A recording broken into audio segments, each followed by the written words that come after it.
Capitalism. What is it? Now, some say it's the highest, most elegant economic structure upon which robust wealth for all can be built. Others say it's a flashy, methed-out thug with an Uzi in a dark alley, threatening to shoot your kids unless you give them access to your 401k. What is capitalism? Now, many Americans think capitalism means the right to vote. No, that's supposed to be modern democracy. In capitalism, only dollars can vote. Now, many think capitalism is in the Bill of Rights. It's not. If you haven't read it, you should. It's one page. But what about the rest of the Constitution? Nope. Nope, nothing in there about buying low and selling high. Now, some people think capitalism is all of us working together to improve our lives. Theoretically, that's socialism. Or maybe capitalism is just a willingness to work hard, using your own brain, your own brawn, or talent to get ahead, enriching yourself by the honest sweat of your own brow or hard-earned intellect. Actually, it's the opposite. Now, personally, I think capitalism is simply a concept that served its purpose in the past, but does not, in the long term, work. It's like communism. Looks good on paper. Oh, and I'm not talking about that People's Republic of China communism. I'm talking about the real, democratic, common ownership, state withered away, little c communism. But that kind of communism doesn't work because it requires people to act, not like people. Working together for the common good, common ownership of public wealth, wise stewardship of public resources, respect, justice, yada, yada, yada, yada, yada, like that's ever going to happen. It's hard enough to get your roommates to wash their own dishes, let alone getting them to work together to end corporate oppression. Remember, these are people we're talking about. People.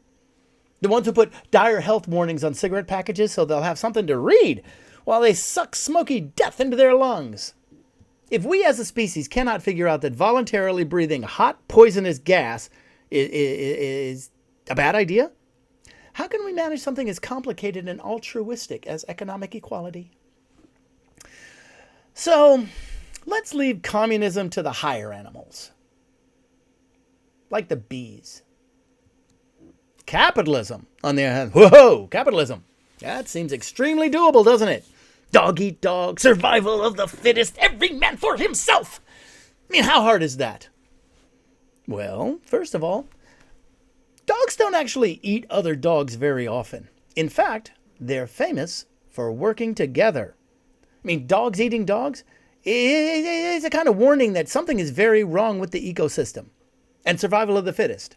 It doesn't take into consideration slick marketing and stock manipulation, does it? It doesn't take into consideration inherited wealth. It doesn't take into consideration economic aristocracy. Oh, and what about that every man for himself part? The only every man who is actually for himself is a hermit. Stinky, hairy, and whatever they're making all by themselves, I doubt you want to buy any. It takes hundreds of people, parents, friends, teachers, clients, employees to make one self-made person. In fact, the only self-made thing about a self-made man is his sense of his own self-matedness. So, if capitalism isn't really any of those, well, what exactly is this economic system that promises enormous profits for the few and delivers starvation wages for the masses? It promises mansions on the moon, but it delivers tenements in a Superfund site in New Jersey. A system that always and only puts profit before humanity, and that has a history of regularly crashing and burning and taking a chunk of our money and our future with it each time. What is capitalism? Where did it come from? Okay, this is going to take a minute, so bear with me. Okay. It used to be the business of any little city-state was controlled by the king or queen or whoever was at the top. Because, A, that's where the money and power are. And Trading with all the other little city-states normally involved the king or queen's army or navy protecting the trade routes. But after a while, there were these other powerful people who controlled their own areas inside the kingdom, an aristocracy. And they didn't think they should be risking their gold and skins just to make the king or queen richer. So they banded together and made whoever was on the throne share the economic power. Or they'd replace them with a different king or queen or whoever. So controlling how money gets made, the means of production, if you will, it got spread out a little bit. It went from one person at the top to a group of people at the top. Not spread out to everybody, but, control is where the profit is. Oh, and they did not want to upset the whole system. They still needed a king or a queen for the common people to believe was chosen by the god or gods. So they still put on a show, bowing down to the king or queen or whoever. But at least it wasn't just that one person with all the money and power anymore. Fast forward a ways, and the aristocracy is now super rich. But now there's this other group, even bigger, who together now have even more money than the aristocrats. Now, these are the people who do the trading. Now, they still work for the aristocracy, but they're the ones that actually sign the contracts, run the businesses, own the ships and the caravans and shit. With all that money, they want some power too. They want to control the means of production, because control is where the profit is. And after a few more centuries, a few more struggles, a couple of little rebellions, they get it. But these are not revolutions. They're just fights about adding and rearranging chairs at the money table. And the kings and queens, they're technically still at the top, chosen by God or the gods to keep the common folk in order. So these new folks, they have to have what's called a royal charter. That's where these rich bastards are given monopolies on things like wool or coffee or sugar, basically a contract with the throne saying that these rich traders had permission to control some colony or part of the market in exchange for a cut of the profits going back to whoever was on the throne. Now, this system was called mercantilism. You do not have to remember that. Though, with all of our modern monopolies, it is kind of coming back. Oh, and I should say, alongside each of these economic power shifts, there's also political shifts. While controlling money is going from just the one person at the top, the aristocracy, to the wealthy traders, political power is also shifting from like one person to a few people to a few more people. Money and politics were both democratizing. And then, in the 1800s, a bunch of guys in England, and they weren't those super rich traders, but they were right under them. And they were this new class who had a shitload of money from their businesses in the towns and the cities. And they were trying to figure out how they could compete with the guys that were just above them. Now, they made their money in the marketplaces. So they were named after an old name for someone who was from the town. The bourgeoisie. Now, they didn't have the connections to royalty, and they didn't have the finances to take control of the means of production individually. But what if, instead of one or two of them just creating partnerships, what if a bunch of them could gamble together? What if they shared the costs of new risky businesses by selling shares? Like, if a ship was sailing off to India to rob some shit, because in case you didn't know, stealing stuff from India, that's how England got so wealthy. Anyway, these business guys could bet on whether or not the ship would make it back. And they could use the money from the bets to pay for the trip in the first place. And instead of selling the stock of the business, the bourgeoisie called it selling stock in the business. And not only could they themselves bet on these ships, they could sell stock to anyone who could afford it. And the more stock you bought up front, the bigger the piece of the profit that you got when the ship made it back with its stolen loot. And that shit worked. Oh, by the way, this same group, they also started the modern insurance business. But then some of them realized they could buy their stock cheap before anybody had even heard about the trip. and when the price of the stock was really low, and then sell it for a profit when word that the India or wherever Robin's ship was coming back. Instead of really investing, they were just speculating, gambling, buying low and selling high.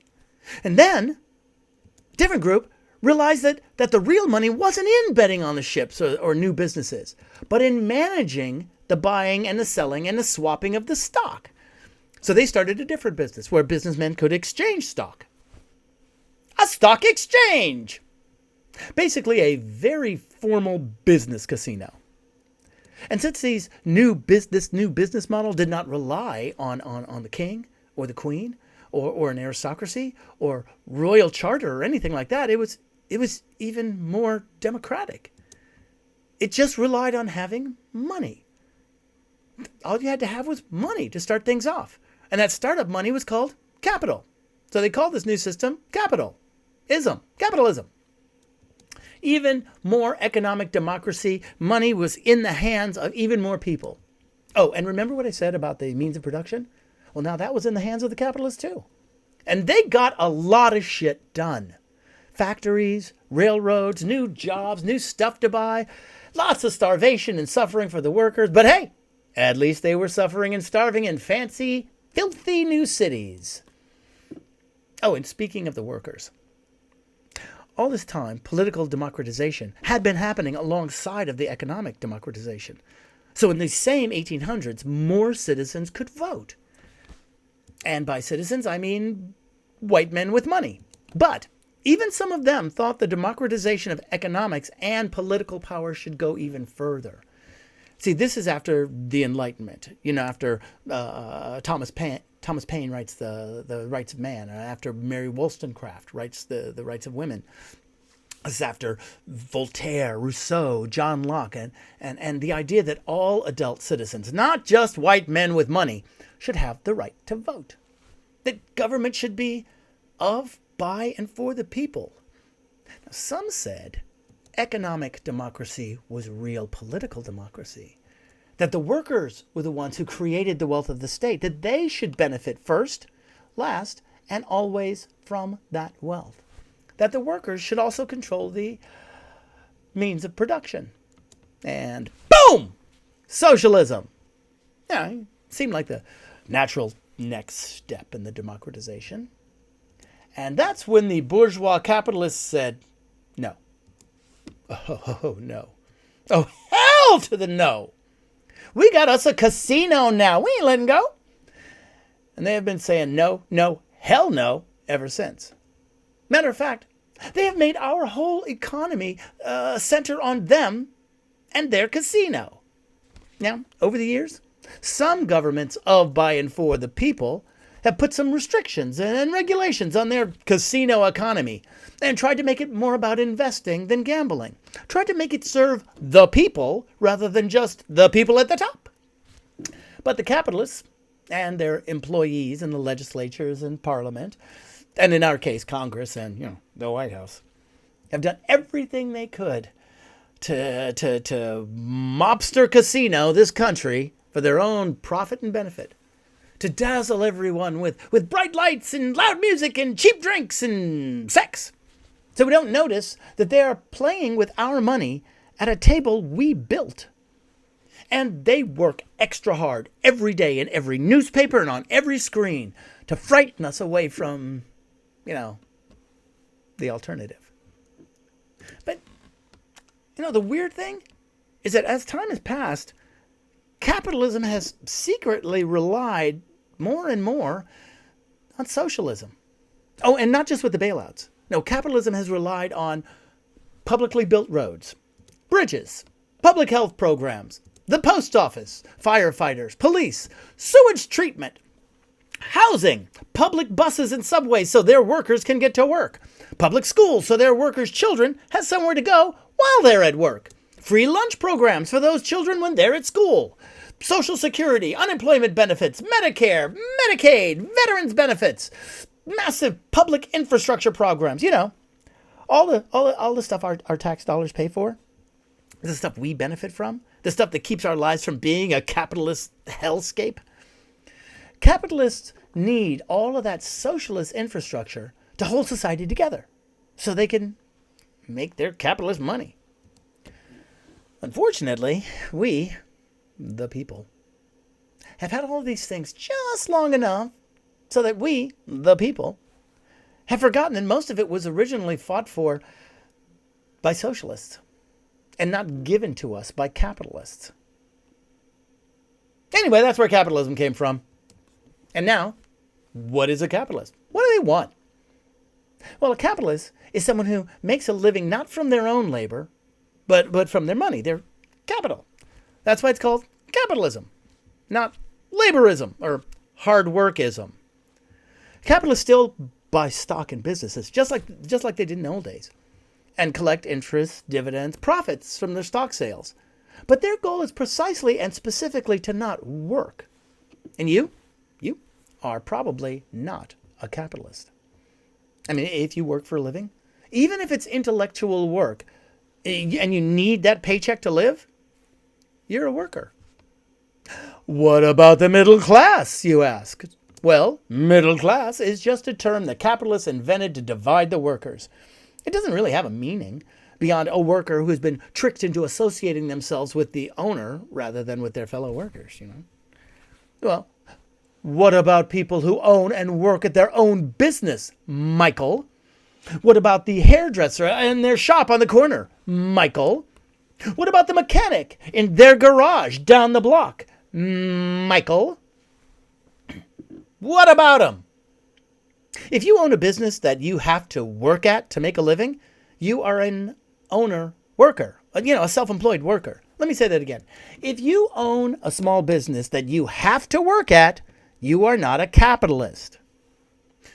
Well, what about lawyers, doctors, actors, people who are their business? Michael.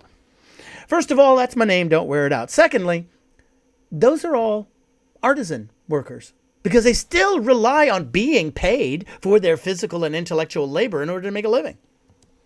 For some reason, people have a hard time with that one. The hairdresser, the mechanic, and the like are owner workers, and the lawyers, accountants, and all of the independent contractors are artisan workers. And the rest are workers who live on their labor and whose lives will fall apart if they stop. Workers, that's it. Most Americans are not capitalists. Oh, they might want to be capitalist. But no matter how much you or that hard-working barista or that well-paid techno nerd or the small farmer or the gangster rapping bank teller may want to be capitalist, they and you probably belong to the class whose income does not cover all its needs and who depend on publicly paid services to survive. When you think about it, all these wannabe capitalists, they're living like socialists. But back to my point.